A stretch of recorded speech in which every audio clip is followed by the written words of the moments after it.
Bismillahirrahmanirrahim. Assalamu alaikum dear students. I hope you all are fine in the best conditions of your health. So today we shall discuss about some general IUPAC rules for naming all classes of organic compounds.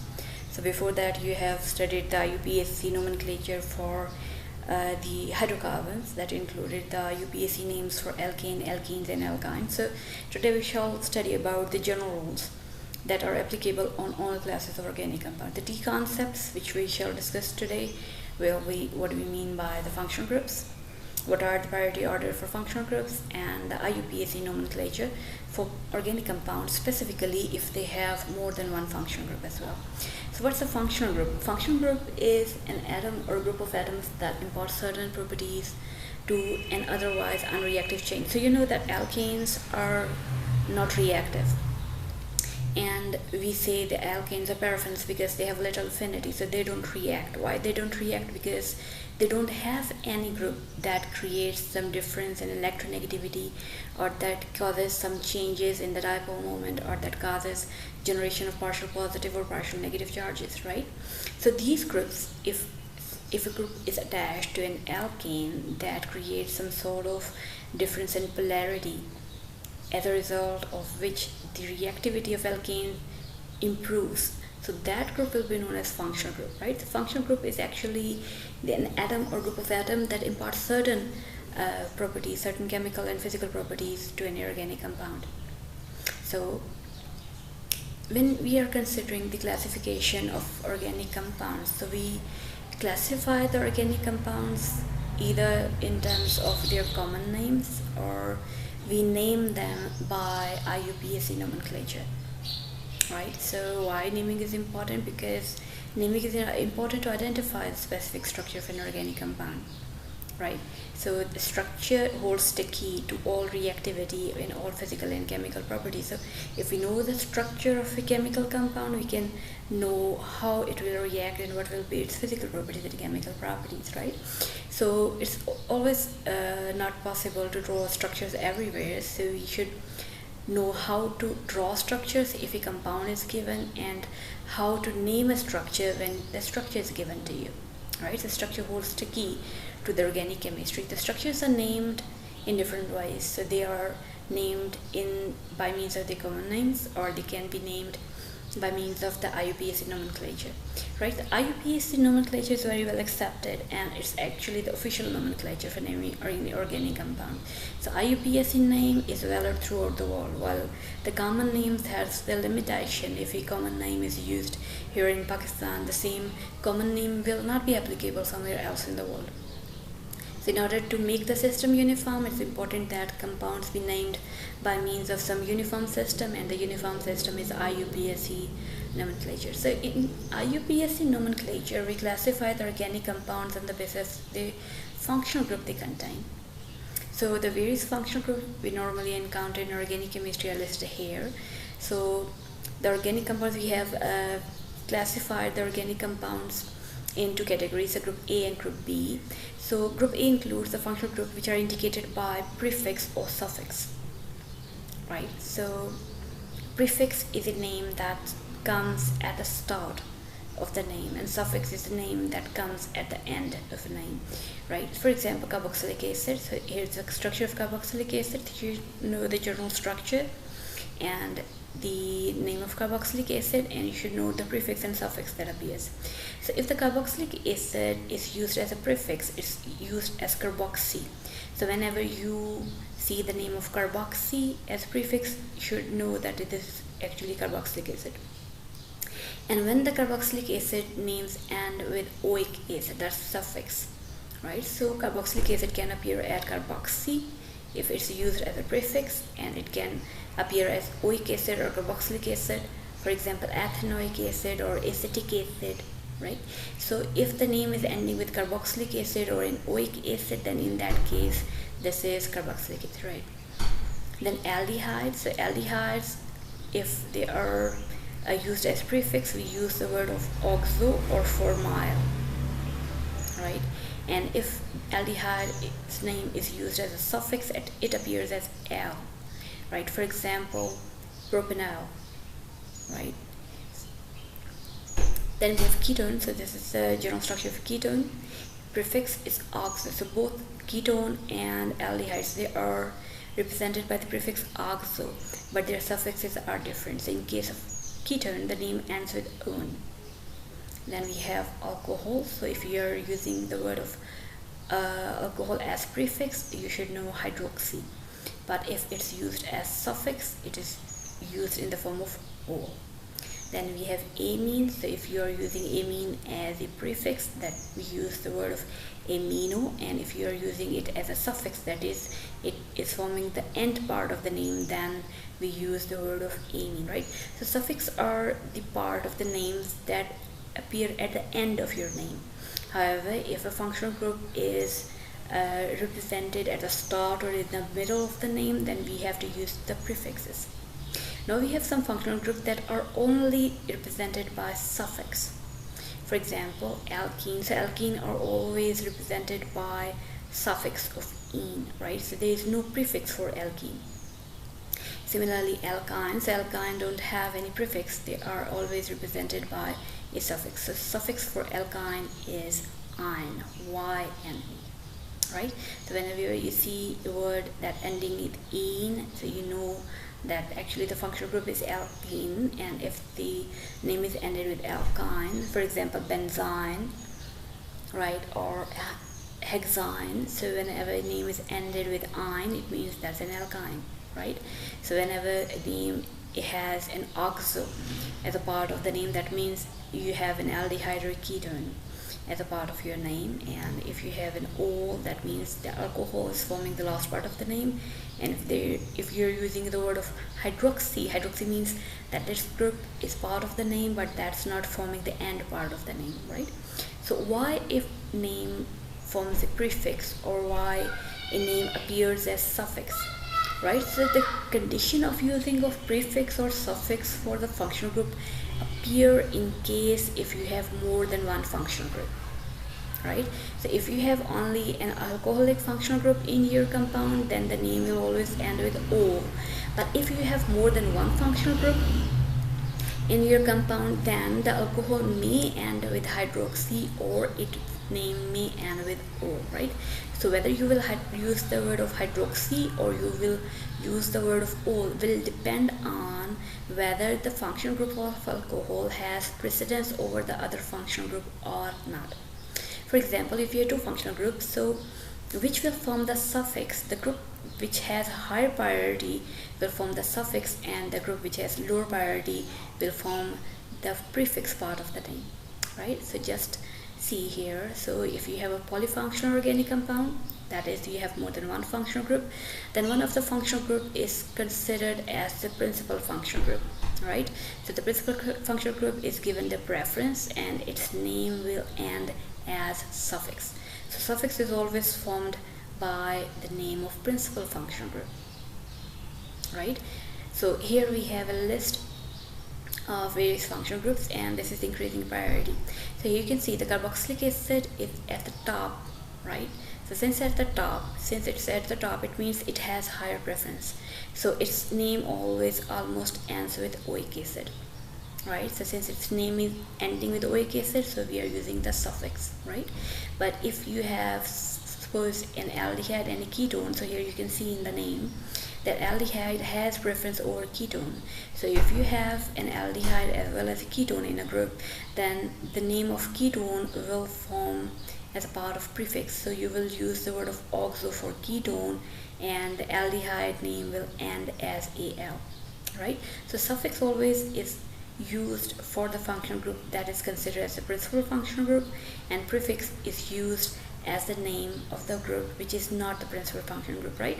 So the principal functional group has its name at the end, so we use the prefix for principal functional group, while all other functional groups are treated as substituents. For example, if you have an amide and an aldehyde, so in the list you can see that amide has high preference over aldehyde. So amide will form its name at the end, so amide will appear as a suffix, while aldehyde's name will form the prefix. So we will use the oxo term, or we can use the term of formyl, and in case if you're using an aldehyde as substituent, right? So this aldehyde will be considered a substituent, and this amide will be considered as principal functional group. So you must have this priority list in mind. So just have an idea. So if you just practice once or two times, you will have the idea that which group will have high preference and which will group have low preference. So now you have a compound and you have to give its name. So where to start and which rules should be applied first, right? So there are two sets of rules in IUPAC nomenclature. There are some rules that are fixed and that have to be applied on each and every structure, and there are certain rules which are not compulsory and which are applied without any sequence while writing some names, right? We shall study these rules one by one. So just for example, what we mean by certain rules we have which are fixed and certain rules which are applied without any sequence. So for example, you cannot select the longest continuous chain, right? Or you cannot start the numbering before you decide the principal functional group. So this is a fixed rule, right? So certain rules are fixed, you cannot compromise on them. So if there is only one functional group, no problem, that functional group is your principal functional group. But if there are more than one functional group, then the first rule will be you have to select the principal functional group first, then select the longest continuous chain, then start the numbering, right? So you cannot start the numbering or you cannot select the longest continuous chain unless you decide what is your principal functional group, right? So here we shall discuss some 14 essential rules which are required to write the chemical name for any organic compound. So firstly we'll discuss about the basic rules which are fixed for all organic compounds. Rule number 1. So the first rule is that you have to identify the principal functional group, right? So if the structure contains only one functional group, then that is directly considered as the principal functional group. For example, here you can see, so here we have 4 carbon long chain. So with 4 carbon long chain, you know from IUPAC nomenclature for alkanes, the name is butane.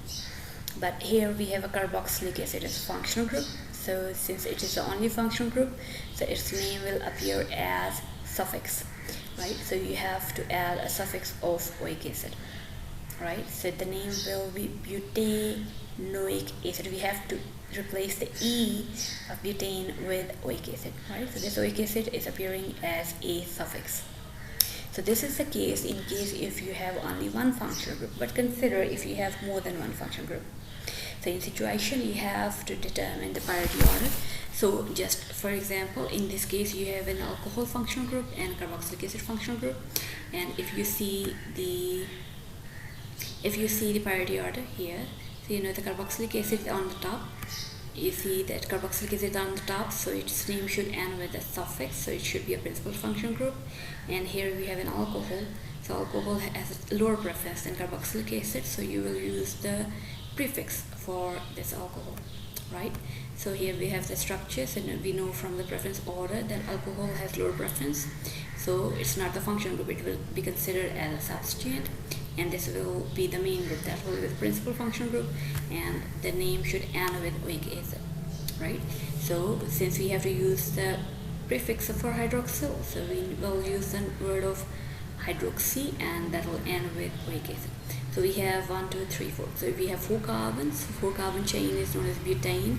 So we have the AE of the alkane removed and replaced with an oic acid. So we have butanoic acid, and we have to start numbering from the principal carbon, principal functional group. So the numbering should be 1, 2, 3, and 4. So the name of this compound will be 4-hydroxy butanoic acid. Okay, now we have the second rule. After we have selected the principal functional group, next thing is that we have to select the parent chain, right? So parent chain should be the longest continuous chain, as we know, but one thing important is that you should not ever select a chain without principal functional group. So principal functional group must be the part of your parent chain, right? Even if it's not the longest continuous chain as well. So if you have a longest continuous chain but the functional group is not present in that, you cannot select that parent chain. So we have 2 examples here. So firstly we consider this one. So we have 2 possibilities. So suppose that we select this straight chain as longest continuous chain here. Right, so it has 1, 2, 3, 4. It has 4 carbons. Right, so it has a principal functional group and it has 4 carbons. Right, so its name should be butanoic acid, and we have an ethyl at carbon 3. So we say that this is the 3-ethyl butanoic acid, but it has 4 carbons. So let's consider another possibility. Now we consider that this chain. So if we consider this chain, again we have to select the longest continuous chain with the functional group, right? So we have this principal functional group here, and if you count the carbons, so it has 5 carbons here. So this is the longest continuous chain, and it has 5 carbons with the principal functional group. So this is the correct selection for this structure. Also, we cannot select this chain. It has 4 carbons, but it's not including the principal functional group, right? So this selection will be wrong. So you have to select the longest continuous chain with principal functional group here. So you have to start the numbering for principal functional group, and we have 5 carbons, so we have the name of pentane, and since that's a carboxylic acid here, so we have to replace E of the pentane with oic acid. We have pentanoic acid, and to this 3rd carbon of pentanoic acid we have a methyl, so we'll write 3-methyl. Right, see the methyl is appearing in the first, right? So things that appear first, they are substituent, and things that appear at the last are the root name. So the name will be 3-methyl pentanoic acid, right? So here we have another example. So if you want to select the longest continuous chain here, you can see that this is longest continuous chain, right? So this continuous chain has 5 carbons. But when we are selecting this longest continuous chain, this functional group is not part of the chain, so our selection is wrong. So instead of selecting this chain, so you can select either this side, right? So you can see 1, 2, 3, 4. It has 4 number of carbons, but still it has the principal functional group, so this selection is right. Or the other way around, you may also select this side. So since the molecule is symmetrical, it doesn't matter if you select this side or that side. So when you have to name this structure, then we have, you can see 1, 2, 3, 4. So you have to start numbering from the side of principal functional group. So 1, 2, 3, 4. So this is a 4 carbon chain, so that's a butane, and since that's an aldehyde, so we have to replace the E with Al. Just see, we are not using the word of formyl, or we are not using the word of oxo, because this is our functional group. This is our principal functional group. Whenever the group is principal functional group, we have to use suffix. We should not use the prefix, right? And there we have an ethyl group attached with the 2nd carbon, so the name will be 2-ethyl butanol.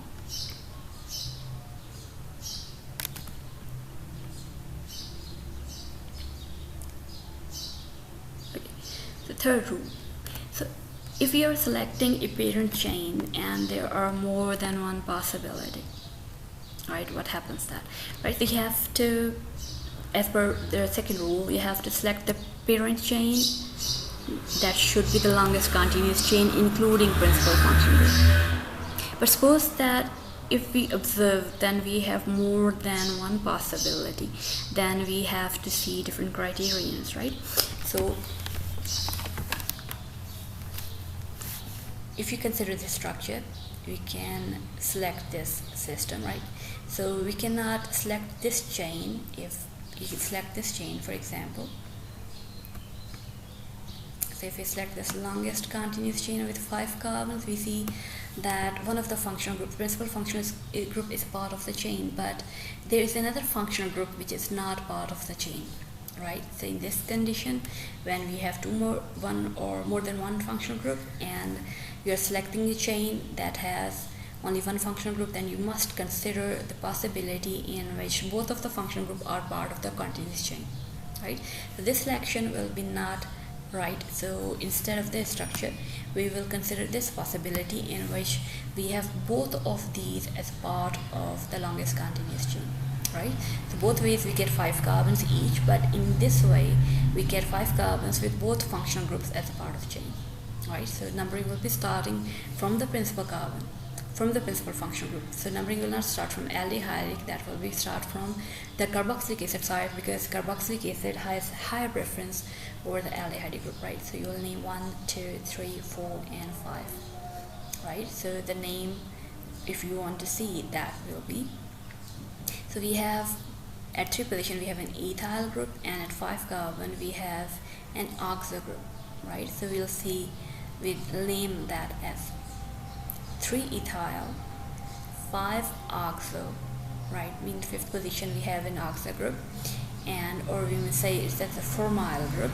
You may use formyl if you have confusion, or you may also use the word of oxo, right? So here we will use the word of formyl here, right? So you have 5 formyl, so 3 ethyl, 5 formyl, and that will be pentanoic acid, right? So this is the way, in case if you have 2 possibilities for selecting a parent chain and there are 2 functional groups, ensure that both of the functional groups are part of the longest continuous chain.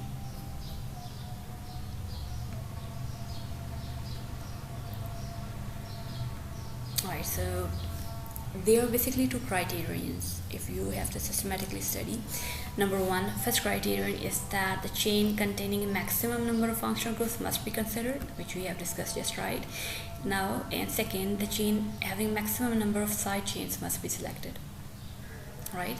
So in this criterion, in this example, we have considered that we have chosen the chain with maximum number of functional groups, and let's see this criterion, right? This is, so we have chosen this chain because it has 2 functional groups here, right? So you have to select the numbering that has 2 functional groups here.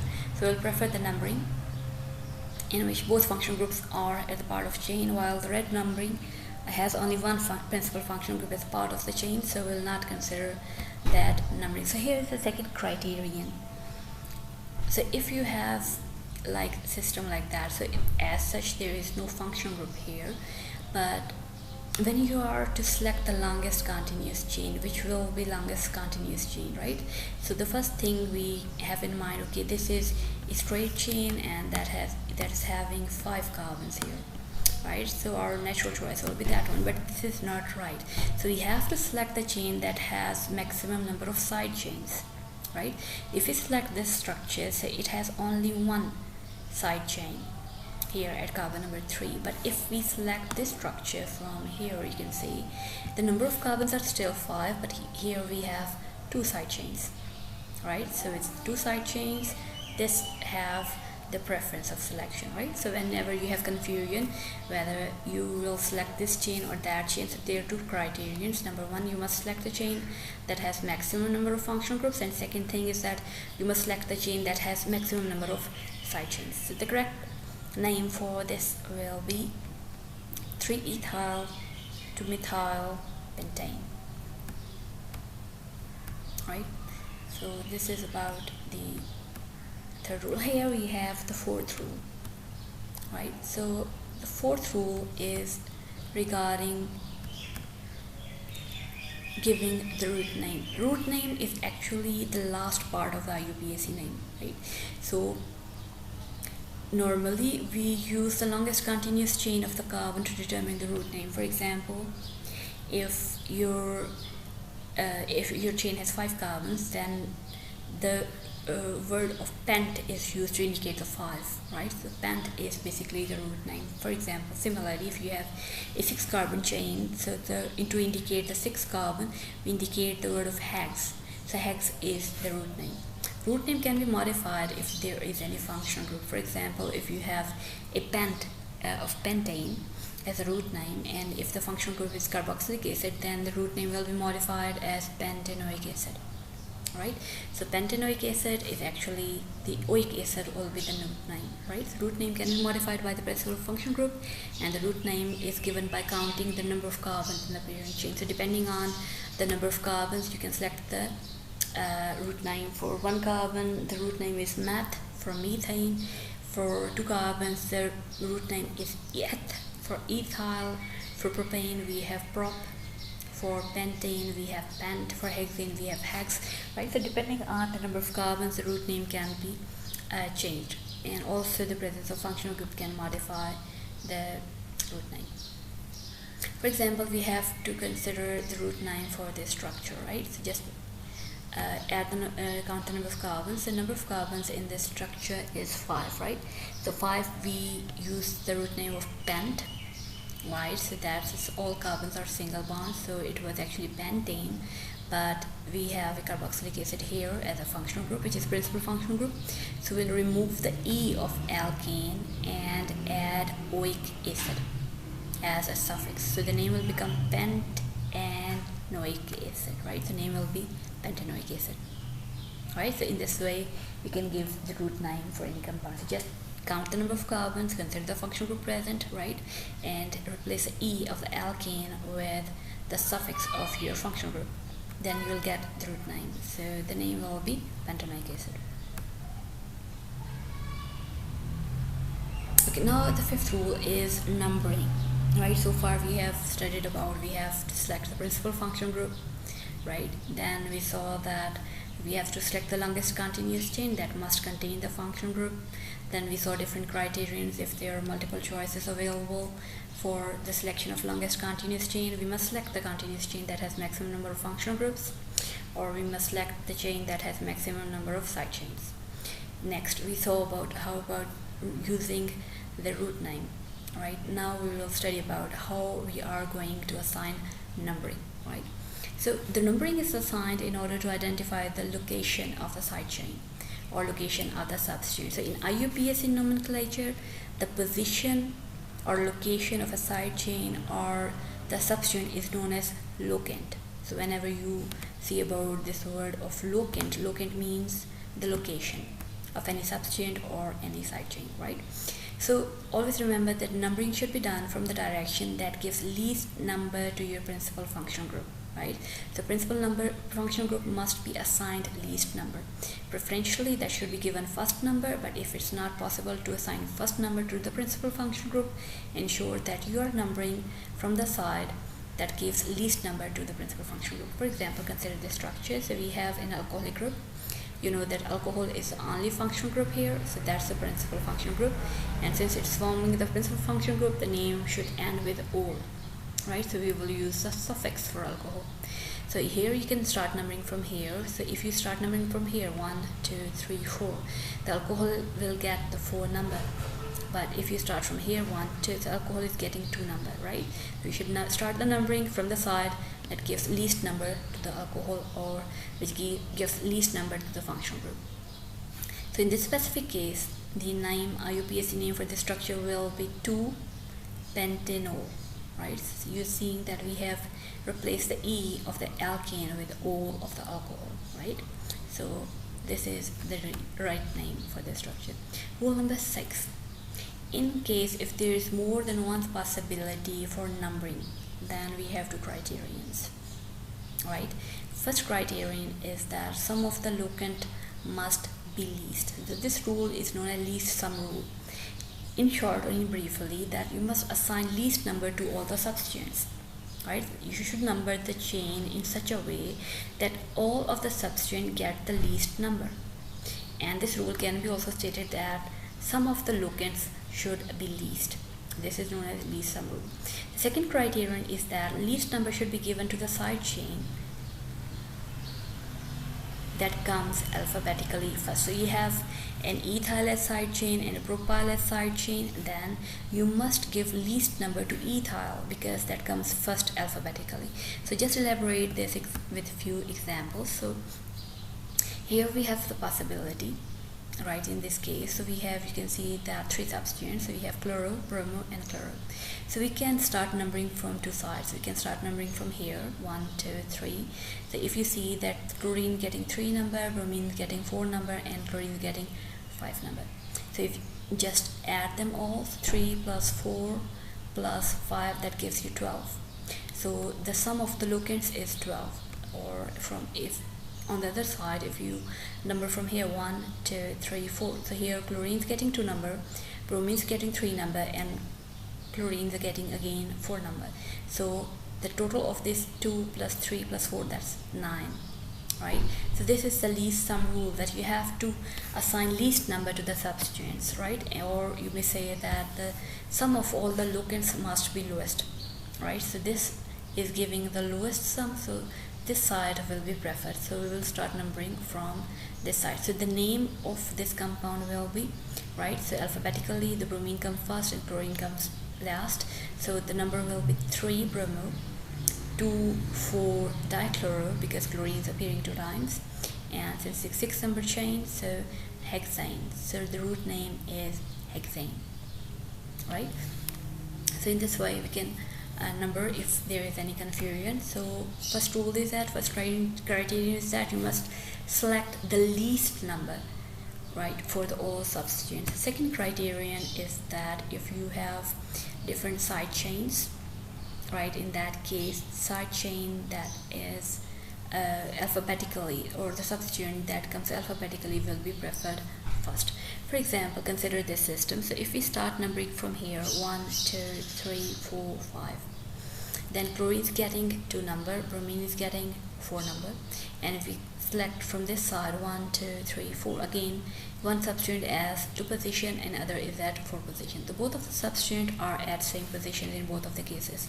So the least sum rule is same for both.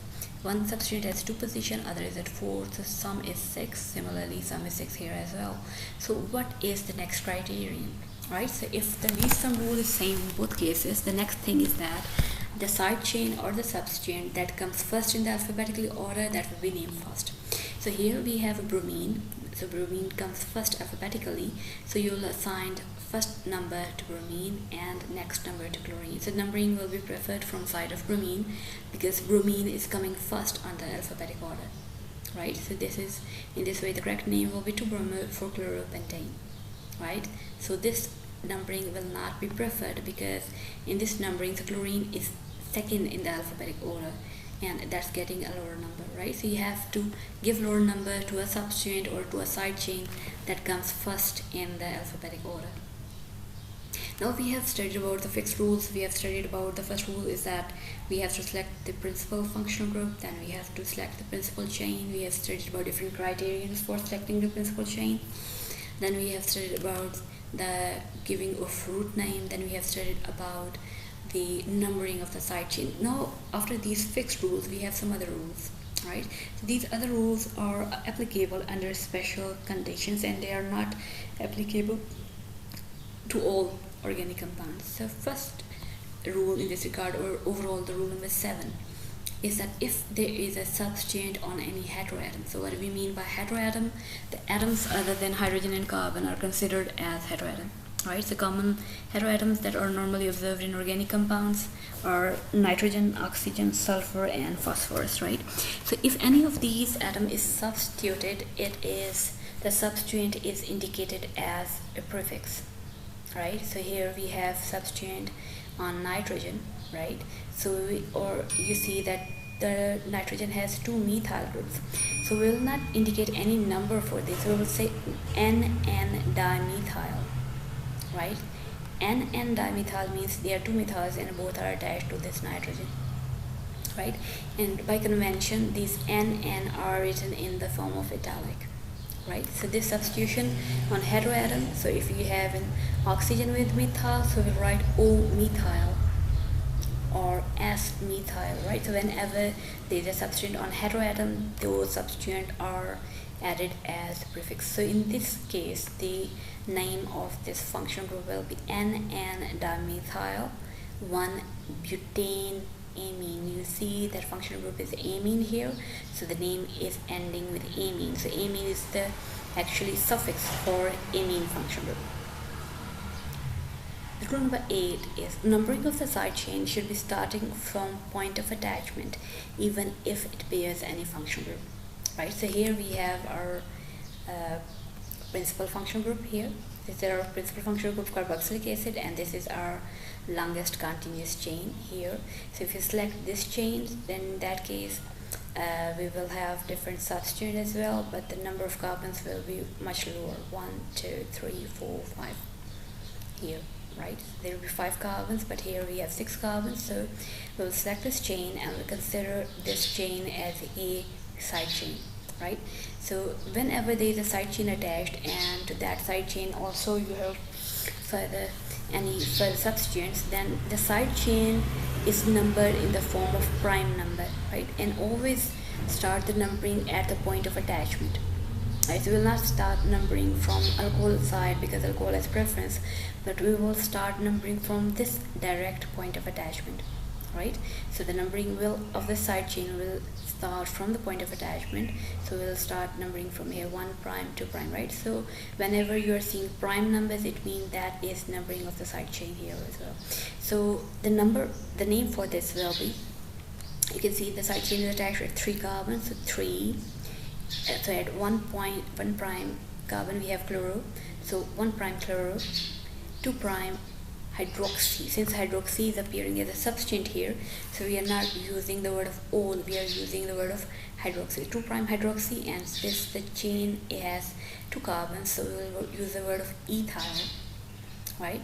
So the name of the side chain is 1 prime chloro, 2 prime hydroxy ethyl, and the rest name will appear as such. Also, the side chain are named in the form of parentheses. You will use those brackets, small brackets, and whatever is inside the bracket, that is actually the side chain, right? So the name will be 3 hyphen 1 prime chloro, 2 prime hydroxy ethyl bracket close, means that's the side chain, hexanoic acid, right? So the point of attachment is 1 prime, so you must select the numbering from 1 prime, and you should name like that. So the side chains are always numbering with a prime in order to differentiate it from the main chain, right? So this is actually the correct IUPAC name for this structure. Rule number 9.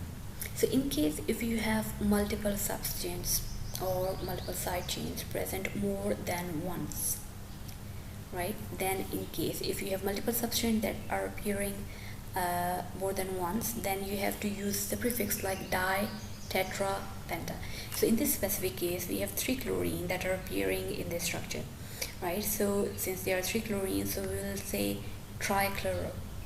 If there were 2 chlorines, we would have used the word of dichloro, right? So if the substituent or side chains are appearing more than once, then in that case we will use the prefix of di, tri, tetra, penta, etc. So in that specific case, so you can start numbering from here or you can start numbering from here, it doesn't matter, because the molecule is symmetrical, so that name will be 2, 3, 4, right? The numbers should always be separated by a comma. There should be always a comma between numbers, and there should be always a dash or hyphen between number and name. So whenever you have numbers, you have to place comma. Whenever there are 2 or more substituents, you have to place comma, but there is always a hyphen between a number and a word. And between 2 different words, there is always a comma, right? So when you are dealing with numbers and numbers, place comma. When you are dealing with name and name, use comma. But whenever you have a number and a name, then always you have to use a hyphen here, right? The correct name will be 2, 3, 4 trichloro-pentane. Okay, so rule number 10, side chain with side chain. So if you are having this is our principal chain, and this principal chain has 2 side chains, but these 2 side chains are further divided, right? So you have substituent which is further substituted. In that case, right, if the same side chain is repeated, we don't use the word of di or tri, we use the word of bis, tris, tetrakis, pentakis, depending on if those side chains are appearing 2 times, 3 times, 4 times, or 5 times. So you can see here that this group, right, this is actually an isopropyl group, but if you see, this is a side chain which is further subdivided. Whenever you have side chain which is further subdivided and it appearing more than once, right, then we have to use the word of bis, since it is appearing 2 times, so that's bis. So this is bis isopropyl, because isopropyl is appearing 2 times, so we will not say diisopropyl, we'll say bis isopropyl. So if there were 2 chloro, we would have used the word of dichloro. If there were 2 methyls, we would have used dimethyl. If there were 2 ethyl, we would have used diethyl. But if you have a branched substituent, and that branch substituent is appearing more than once, then you have to use the terms of bis, tris, tetrakis, pentakis, depending upon how many times that substituent or that side chain is appearing. So in this specific case, the name will be 5,5 bis isopropyl, because isopropyl is appearing 2 times, octane. Octane is the root name because it has 8 carbons here. Rule number 11, multiple groups if they are joined by a single bond, right? So for example, we have two phenyl groups, and here we have 2 situations. If these 2 groups are separated by a carbon, then we use the word of di, right? And if those 2 groups are directly attached to a sigma bond and there's no carbon in between, then we use the term of bi, ter, quarter, etc. So this example, so since these 2 phenols are separated by a carbon, so we say diphenyl methane, because 2 phenols are attached with the methane, right? So di term is used in case if cyclic groups are attached to a carbon. So these are attached to a carbon here, so we'll use the term of di. So in this case, the name will be diphenyl methane. But in case if the 2 methyl or if the 2 benzenes are attached through a single bond and there is no carbon between the 2 benzenes, then we use biphenyl, right? So although the word is ending with YL, it's not a radical, but it's a compound name, right? So whenever you have a biphenyl, biphenyl means that there is no carbon between 2 benzene rings and the 2 benzene rings are joined by a single bond. Rule number 12, right? So all side chains are arranged alphabetically order, prefixed by the position the carbon chain. So if you have ethyl, methyl and propyl, so ethyl comes first, so ethyl will come first in the alphabetical order, then comes the methyl, and then will come the propyl, right? So all side chains must be arranged in alphabetical order and their position must be prefixed by the locant on their parent chain. Rule number 13 is that there are certain prefixes which are included and there are certain prefixes which are not included as a part of IUPAC name, right? So we'll see about what prefixes are excluded and what prefixes are included. So whenever you have prefixes like bi, ter, tetra, di, tri, tetra or secondary or tertiary, you will not consider them as a part of IUPAC name, right? So although we have dibromo, so di is coming first, right? Although C is alphabetically first, but we will not consider this di, right? So we will not consider this di in alphabetic order, so we will consider only B of the bromine, right? So whenever you have prefix like bi, ter, tetra, etc., they are not considered in the alphabetic order. So you'll ignore them when you are arranging the substituent in terms of alphabetical order. However, the prefixes like cyclic, benzo, 1H, 2H, isoneo, etc. So these suffixes are used in the alphabetic order, right? So if you have a pentane, if you have a cyclopentane, then cyclopentane will appear first because C is appearing first and P is appearing in the later stages, right? The C of the cyclo will be considered in alphabetic order. But if you have a bimethyl or dimethyl, right, the di or bi will not be considered in alphabetic order.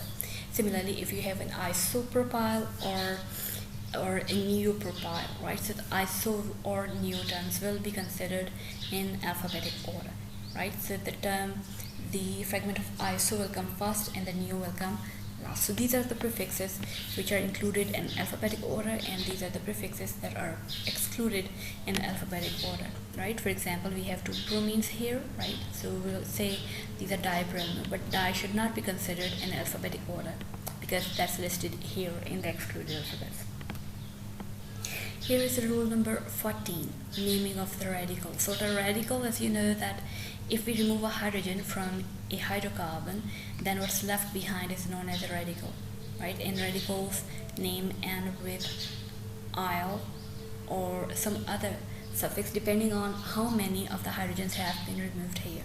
So this is a certain table which will helpful for you in order to decide that which suffix for the radical you will use, right?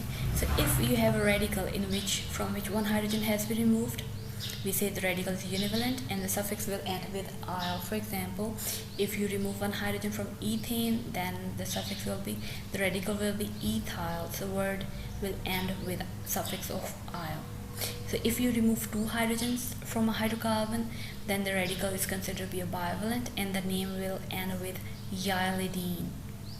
And if you have removed three hydrogens from certain carbon, then in that case the resulting radical will be considered as trivalent and the name will end as yylidine, right? So just for example, here are examples. So here we have ethyl, so you see one hydrogen has been removed, so the name is ending with -ile. So we have removed the ane and replaced with -ile.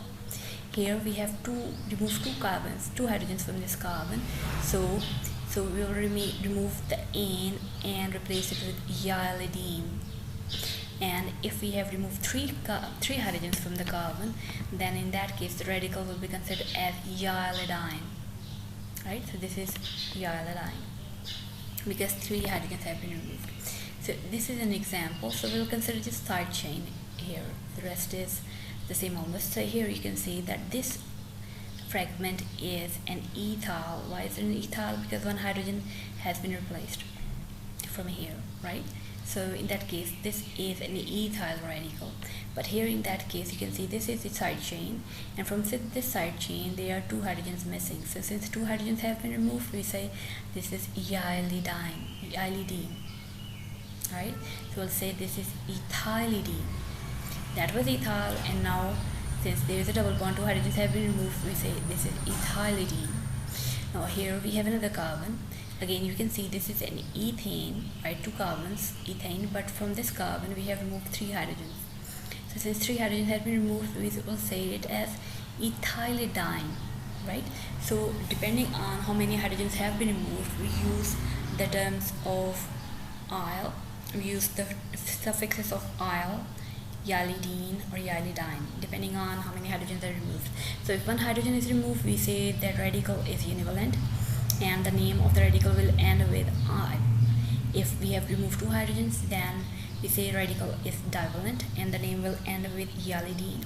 And if we have removed three hydrogens, then the name of the radical will end with yylidine and we say the radical is trivalent. And that's all about the general rules for general IUPAC rules for all organic compounds. I hope you have understood it well. Thanks all for your patience and attention.